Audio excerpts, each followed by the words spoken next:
We are not interested in the possibilities of defeat. They do not exist. Queen Victoria. The Victorian age was well documented in history for the period between 1837 and 1901, during which peace, prosperity, and growth characterized England. It was named after Victoria's rule as the second longest reigning monarch in English history. Victoria came to power as a young and inexperienced monarch and continued to rule England for almost 64 years. She was often characterized as a wealth of contradictions, stubborn, small, but imposing figure that was often steadfastly conservative in her political views, yet passionately liberal in her personal ones. Alexandrina Victoria was born on May 24, 1819, in Kensington Palace in London, England. At birth, she was only fifth in line for the throne. She was the only daughter of Duke Edward of Kent and the German Duchess Mary Louise Victor, and was raised by her mother and Baroness Lazen, whom she came to depend on. She had two older half-siblings from the Duchess's previous marriage, Theodora and Karl, the third Prince of Leiningen.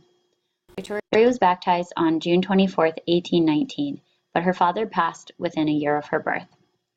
She spent the next 17 years struggling under the oppression of her mother and Sir John Conroy. The Duchess and Conroy employed the Kensington system, which Baird describes as, from the age of 5, she was not allowed to be alone, to walk downstairs without holding the hand of an adult, or to play with other children without a guardian. She was well tutored from an early age, but reportedly most of her childhood was in isolation, with only her governess and beloved King Charles Spaniel Dash to keep her company.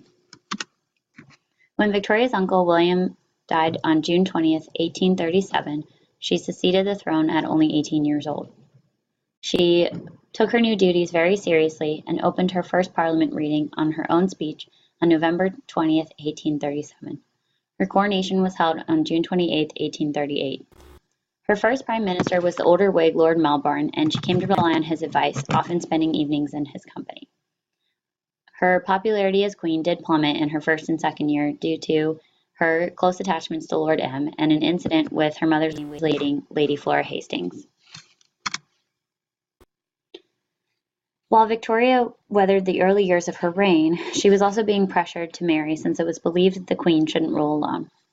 Several years earlier, at the urging of her uncle Leopold, her two first cousins, Ernest and Albert of Saxe-Coburg and Gotha, present-day Germany, had visited Victoria when she was just 15. In October of 1839, they came again to visit and to entertain ideas of marriage. Since tradition dictated the ruling queen must propose, Victoria proposed to Albert and they were married on February 10, 1840, at the age of 20. Victoria was said to be much in love with her new husband, although Boynton later speculates that he could hardly be believable as the queen and her husband had only met twice before marrying. The queen did come to rely on Albert increasingly, whereby he was granted 30,000 annual pounds by Parliament, named regent in the event of the queen's death in childbirth, and in 1857 was made prince consort. They had 9 children: Victoria or Vicky, Edward VII or Bertie, Alice, Alfred, Helena, Louise, Arthur, Leopold, and Beatrice.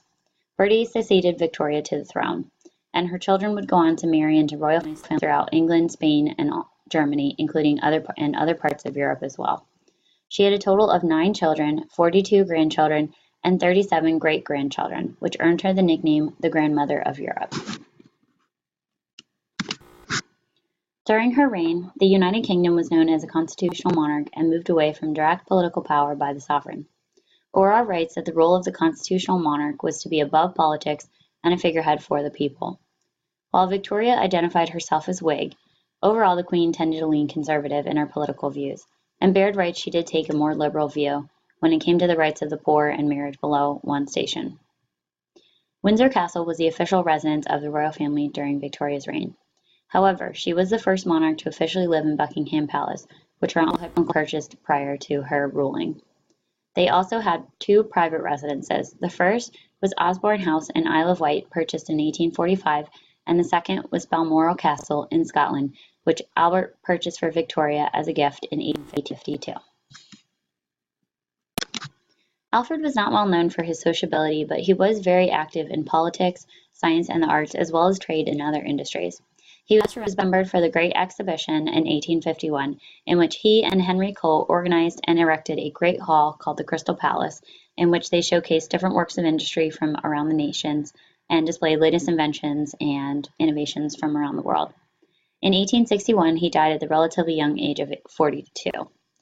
Victoria was distraught, and Abrams wrote she sank into a period of Great Depression and adopted black funeral garb, which she would continue to wear for the rest of her lifetime.